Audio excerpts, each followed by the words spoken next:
Bueno, seguimos con más de Querétaro, México y el mundo, 8:34 minutos, te robamos 4 minutos. Elvia Gómez, bienvenida. Gracias, como todos los lunes, no, yo vengo bien lista para la vida. Lista para la vida. Sobre todo, fíjense que hoy es lunes de periodismo educativo, es padrísimo empezar la semana de esta manera, con la mejor actitud, y hoy vamos a hablar del miedo al fracaso. Miedo al fracaso. Fíjate que el miedo al fracaso está catalogado como uno de los miedos más importantes que paraliza al ser humano y en donde muchas personas se detienen más allá de no realizar sus sueños para justificar que no se han movido. Ahí les va. Ustedes sabían, y todos, o sea, no hay, yo no creo, y tú, a ti te ha pasado, ¿a poco tú desde el principio de tu carrera ya lo sabías todo y nunca te equivocaste? No, pues ¿cómo? ¿Cuál fue la diferencia? En tu caso personal, pues lo que tú aprendiste. O sea, tú ya eras un superlocutor cuando no, empezaste no, en esto. Digo, con esta voz grandiosa y privilegiada, tuviste que aprender. Mira, digamos que la naturaleza te va dotando de ciertas aptitudes. Ajá. La naturaleza puede ser muy inteligente, muy listo, muy elegante, muy fuerte o muy débil. Uh-huh. Te da fortalezas, te da virtudes, te da cosas buenas, cosas negativas. Pero tienes que aprender. Y la diferencia es que no basta que ya de naturaleza poseas todas estas habilidades. No. Fíjense que todo ser humano, y ahorita voy a hablar tus actitudes. De hecho, por ejemplo, les voy a decir algunos fracasos épicos antes del éxito. ¿Sabían ustedes que a Walt Disney lo corrieron de un periódico porque le dijeron literalmente que le faltaba imaginación y buenas ideas? Sí, antes de fundar lo que ahora es Disney. Por ejemplo, Steven Spielberg, que es uno de los directores más importantes de nuestro siglo, también lo batearon. O sea, también lo corrieron de la carrera de teatro porque no tenía habilidades y ni siquiera cinematográficas. O sea, y no confiaban mucho en su talento. Mira, Steven, no sirves para esto. No sirves. A vender o sea, libros. El teatro, la música, el teatro, el cine y el demás no son para ti, ¿no? Por ejemplo, a Michael Jordan lo corrieron de un equipo de básquetbol. Y es uno de los basquetbolistas más prestigiados y lo corrieron en su etapa adolescente. Imagínate, le dijeron, no sirves para esto, dedícate a otra cosa. Uno de los más conocidos, de los fracasos más épicos, a Steve Jobs, después de, bueno, aparte pasó por muchos fracasos, ¿no? Antes de que lo corrieran de Apple, que era una empresa fundada por él, claro. Inclusive él no tiene una carrera como tal. Él fue un personaje que a través de lo empírico y innovación creó muchas cuestiones, pero lo corrieron de su propia empresa, cuando ya se supone que había tenido éxito. Fue un fracaso. Fue un fracaso porque el consejo editorial lo consideró no apto para dirigir la empresa, que curiosamente cuando él se sale, este fracaso lo que hace llegar a innovar, a invertir en la empresa Pixar, que tú lo sabes que ahora Pixar es ya lo vendieron, si no me equivoco, nuevamente a Disney, pero bueno, Pixar innovó en todas estas cuestiones de animación de las películas animadas, y bueno, y también de ahí surgió muchas otras innovaciones que ya aparte de hablar de Steve Jobs era otro tema. Oye, ¿no? ¿Y qué le dices de los fracasos en los lanzamientos de cohetes espaciales? Los que han estallado con lamentables pérdidas humanas. Es un fracaso. Un fracaso, y bueno, ahí sí se ha tenido que perder una cuestión humana, pero se ha corregido la técnica, ¿no? O sea, el gran fracaso del Titanic. Es decir, no, pues si lo construyeron, lo botaron, salió con pasaje y todo, pues sí, pero fue un fracaso, porque era su primera travesía. Exacto, y ahí me parece que fue un error humano. Y es un error humano, pero es un fracaso. Exacto, pero bueno, hablemos de los de que se aprende, no de la tragedia, porque eso sí fue una tragedia. De la tragedia se aprendió mucho. Que ahí fue una cuestión humana y por mucho ego, porque inclusive, bueno, hay muchas teorías en lo del Titanic, pero por ejemplo, ¿tú sabías que J.K. Rowling, la autora de Harry Potter, antes de ser la autora multimillonaria, ella vivía de apoyo de gobierno y escribía su libro en una cafetería porque no tenía dónde? En servilletas y en papelitos. Exacto, o sea, dicen Dicen las crónicas. Sí, digo, ya también lo han aderezado, pero finalmente sí ya no es que fue la escritora que todo el mundo esperaba y que porque tuviera una palanca, entonces por eso no fue cuestión de buena suerte. O por ejemplo, a los Beatles, ay, tú te sabes de los Beatles, la historia, perfecto. Los batearon de una de las reconocidas productoras porque les dijeron que no tenían futuro, ¿no? O sea, ¿cuántos no? ¿Cuántos no se han enfrentado al fracaso? ¿Cuántos? Elvis Presley también se enfrentó a eso. ¿Qué le dijeron? No, no te grabo. También lo batearon. O sea, no tienes futuro, ¿Quién esto suena demonios raro. te conoce? Cuando le hace el regalo del disco al cumpleaños de su madre, pues paga por grabar. Fíjate. Entonces ahí, pues ya alguien se da cuenta de su talento y bueno, va bueno, para ya, arriba, ¿no? Pero todos, si te fijan, de alguna manera pasaron por un no. Sí. Les dijeron que no servían para eso. O por ejemplo, Oprah también la corrieron como periodista. Ah, sí, cierto. Oprah y ahora Oprah es una de las mujeres más reconocidas a nivel internacional. Es una diosa. Sí, o sea, es un gurú de los medios y sobre todo tiene una influencia muy importante.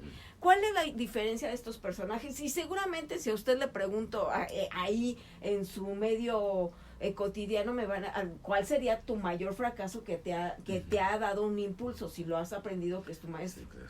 Seguramente todos tenemos una historia de a mí me dijeron que no, a mí me cerraron la puerta. ¿Cuál es la diferencia de quienes pueden afrontar el fracaso, Sergio? ¿Cuál crees que sea la diferencia? La gente que no se rinde y es necia. Sí, la que no se rinde, que es necia, y también la gente que entiende que es parte de la vida. Fíjate, estamos educados en una sociedad para el éxito. Entonces tú ve por todo, tú puedes, todo es posible, sí, pero no te dicen que en ese trayecto, para que sea posible, vas a tener que enfrentarte con un no, con muchas puertas cerradas. Tenemos un personaje sentado en la silla presidencial hoy. Bueno, ahorita no está sentado, está en su conferencia matinal, está despierto desde las 5 de la mañana. Okay. Bueno, neceó, fue terco, como lo ha dicho. Constante. ¿Y cuántas veces no entró? ¿Cuántas echó? ¿3 veces? Pues, dos o tres. Tres postulaciones para la presidencia. 18 años prácticamente, o 12, lo que sea, fueron muchos años. Y hasta hoy consigue su meta, ser presidente de la República. O sea, ¿cuántos no hubo ¿cuántos antes? No hubo? ¿Cuántas grillas, cuántas cosas en contra? ¿Cuántas puertas cerradas? Es destacable, ¿no? Fíjense, la diferencia es, a todo ser humano nos vamos a enfrentar en ese punto, pero ¿cómo enfrentarlo? Primero les voy a hacer una pregunta, ¿cómo saber que tengo miedo al fracaso? Cuando estás pensando lo que los demás opinen de ti, es decir, cuando te importa mucho el qué dirán y no lo haces porque no te vayas a equivocar y los demás no se den cuenta de tu error, significa que tienes miedo al fracaso. Cuando esperas el momento perfecto, es decir, no lo hago porque quisiera tener la gran empresa o en tu mente hay tantos elementos que estás buscando siempre el momento perfecto. Yo siempre digo, no hay momento perfecto, simplemente es el momento y lo haces. Sí. Pero la gran diferencia es que el miedo al fracaso te hace creer que si no hay un factor externo a tu favor, entonces nunca va a ser el momento. Claro. El punto es que no necesitas un factor externo, necesitas la convicción para arriesgarte a hacerlo. Pero ojo, también cómo darte cuenta que tienes miedo al fracaso cuando no sabes cómo manejar la frustración. ¿Cómo darte cuenta que no manejas la frustración correctamente? Si te equivocaste y sigues pensando en tu error del hace 2 minutos, 2 años, 10 años, 20 años y no te puedes reponer, significa que no has desarrollado tu frustración al error. Es decir, por ejemplo, lo pongo en ejemplos muy prácticos porque así es la vida, es cuando te caes tienes 2. O sea, cuando vas corriendo, te das un zape, a menos que no te puedas levantar porque hay una lesión importante, tendrás que pedir ayuda. Pero si es un rasponcito, no te puedes pasar ahí un día preguntándote por qué me caí o sí. No. Más bien te paras y ya en el trayecto vas investigando por qué te caíste, porque no traías el zapato correcto. Sí, y mira, hasta de pena te levantas, ¿no?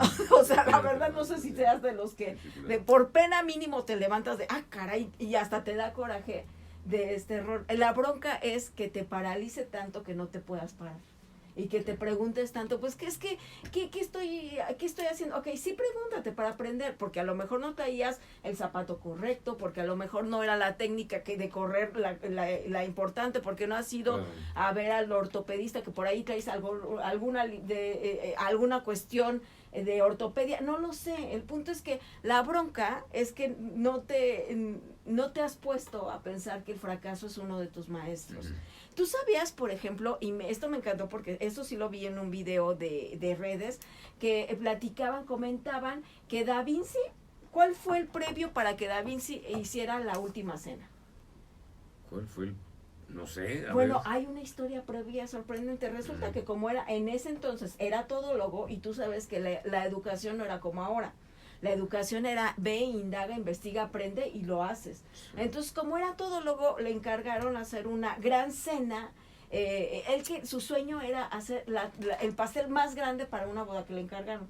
Resulta que lo hace y al siguiente día, cuando es el día del evento, lo que encuentra son las sobras, porque todas las ratas del lugar, los pájaros, se habían comido la comida. Bueno, a él lo juzgaron porque imagínate, en este pueblito, porque pues, todos se conocían, fracasó Da Vinci. Y en lugar de quedarse, híjole, es que todos están pensando que soy un fracaso, lo que hizo el señor fue que le detonó una parte creativa y entonces indagó, buscó, y cuando lo tuvo listo dijo, tal vez no pude darle de comer a un pueblo de 300 personas, pero a Dios sí. Y fue cuando creó La Última Cena. O sea, te fijas, van a decir, ¿eso qué tiene que ver? Le detonó la vergüenza de haberse equivocado. Sí. Encontrar una manera de reponerse, y de ahí entonces detonó muchas de sus partes creativas. La Última Cena surgió de una equivocación, y muchas otras historias que seguramente nuestro querido auditorio lo saben, es de una equivocación. ¿Cuál es la diferencia para poderle hacer frente? Cambia tu mentalidad, es decir, si estás en tu fracaso, ya te equivocaste, a ver, yo no sé en qué parte de tu mente te hace creer que si te estás repitiendo una vez y te culpas de que fracasaste y no te paras en responsabilidad y en aprendizaje, ¿qué te hace creer tu mente que se va a corregir? O sea, ¿estás de acuerdo que con estarte culpando no va a haber una lección? No. Al contrario, el fracaso es, cambia tu mentalidad. ¿Cómo la vas a cambiar? Ponle un plan, haz un plan. Ponle acción, paso a paso, ponle tiempo y ponte un resultado en mente. Todo o nada. Esto de creer que es todo o nada es importante en el sentido de que no vayas a hacer cosas a medias. O sea, porque tampoco es de, voy a hacerlo esto pensando en fracasar. Más bien, yo estoy esperando el mejor resultado, pero sé que en el trayecto habrá momentos en los que tenga que aprender. La bronca es que mucha gente no se arriesga porque dice, o todo o nada. Es decir, o me aviento al gran viaje de mi vida, pero bien, o no me aviento. Hay gente que empieza de mochilero. Y salen y se van de viaje. Y se van de viaje, no les importa tanto el cómo, pero el punto es que si siempre vas a estar esperando que la mesa esté puesta, pero de allá afuera nunca te vas a atrever. Paso a paso. La gran diferencia es que el que se aprende su fracaso sabe que es paso a paso, sabe que los pequeños actos que estás haciendo, pero que van dirigidos, van a construir a algo grande. Se llama el efecto compuesto. Es decir, este gran resultado que tú quieres, el aprendizaje, necesitas ir paso a paso. Si ya tuviste una experiencia que parece haber sido un fracaso y no sacaste la lección, significa que no valió que no le estás dando la valía. Si eso te costó mucho trabajo, si te ha dolido demasiado, pues haz que valga la pena, aprende de ese fracaso y es un paso a la vez. Disfruta del trayecto. Yo lo sé que es muy romántico y que todas dicen, es que el momento importante es llegar a la cima, pero pues si te fijas, ¿cuánto dura en un alpinista llegar a la cima? ¿Cuánto es el momento culmen de haber llegado a la cima? ¿Cuánto dura? Muy poco. O sea, en el Everest, muy poco, porque aparte, ya estando en la cima, no pueden durar tanto en esa altura, tienen que llegar rápido y bajarse, pero lo que valió, ¿cuál fue? El trayecto de meses, porque ni siquiera fueron de días. Hay quienes llevan todo un proceso para llegar a la cima. Si tú nada más estás esperando que valga la pena ese momento de la cima, pues nada más lo que significa es que estás esperando la euforia y nunca va a ser suficiente. El punto es que si no disfrutas el trayecto, no estás aprendiendo a resignificar ese error. También es importante, no generalices. La bronca de no hacerle frente al fracaso es que pensamos que somos ese error. ¿Me explico ahí, Sergio? No entiendo. A ver, es decir, si tú fracasaste, fue una acción que te hizo fracasar, pero tú no eres el fracaso. Ay, no, claro. Cuando vas por la vida, observen también sus palabras. Si van por la vida empequeñeciéndose y siempre es que no me sale nada, es que pobrecito de mí, significa que tú ya te creíste que eres ese fracaso. Sí. No es cierto, las experiencias son las experiencias, sí. No eres el fracaso. Y también, por ejemplo, nos gusta también la otra parte del triunfo, y el día que no triunfas, ¿qué no eres? Pues no, son simplemente experiencias que te van poniendo paso a paso para que crezcas. El punto, la gran diferencia, como lo empezábamos en esta colaboración, la gran diferencia de estos personajes que van a decir, ay, pues es que era Walt Disney, es que era Steve Jobs. No, eran seres humanos común y corriente, como, o sea, ahora sí como nosotros de a pie, pero la gran diferencia es que no se quedaron en ese fracaso, que no se creyeron lo que la gente decía de ellos mismos, que ellos lo que hicieron fue, ok, no poseo la habilidad, no soy creativo, entonces ¿qué voy a desarrollar? En el caso de Walt Disney, voy a desarrollar más creatividad, me voy a volver más bueno en mi habilidad. En el caso de Steve Jobs, lo que hizo fue, después de años, innovar y también recuperó su empresa. Sí. Y el punto es, no te definas por ese suceso que en este momento está pasando en tu vida. Hay herramientas, pero lo que sí les voy a decir algo. La única manera de enfrentar el fracaso, ¿qué crees que sea? La única manera. Atreviéndose. Muévete. Sí, muévete, dice un buen amigo, me encanta, que dice, no eres un árbol, muévete. Si no te salió, entonces inténtalo nuevamente. El miedo se vence atreviéndose. Pero les voy a decir algo, dice Albert Einstein, que el grado de la locura es pensar obtener resultados distintos haciendo las mismas cosas. Si ya no te funcionó eso, entonces tienes que perfeccionar la técnica. Déjate de estar, o sea, sal. Lo más importante es que si necesitas hacer un cambio de hábito mental. Porque si continuamente vas a ir pensando en fracasar primero, o sea, yo les estoy diciendo esto de que no es de que estemos preparados para el fracaso, pero sí estemos preparados para la prueba y el error. Esa es la gran diferencia. Como cualquier producto. Porque el éxito, detrás de un gran éxito hay muchos fracasos. Claro. La diferencia es que esa persona no se definió por las equivocaciones y la otra encontró una manera diferente de hacerlo. Muy bien. Ahí está, movámonos, no somos árboles. Y bueno, pues, ¿qué te pareció? Vámonos. Aquí Sergio ya se está moviendo, nosotros ya nos estamos moviendo. Y bueno, pues me pueden seguir. Si estos temas a ti te están dejando algo, te están moviendo, te están inspirando, puedes buscar más temas y contenidos a través de Elvia Gómez Viviendo en Equilibrio en el Facebook. Y ahora ya también en YouTube ya tenemos estas colaboraciones. Al ratito en YouTube también pueden buscar la colaboración de aquí. Y bueno, en Twitter, @ElviaEquilibrio. Gracias, y me voy con esta frase que siempre digo. Si tú te vieras como yo te veo, seguramente te sorprenderías. Vámonos. Guapo.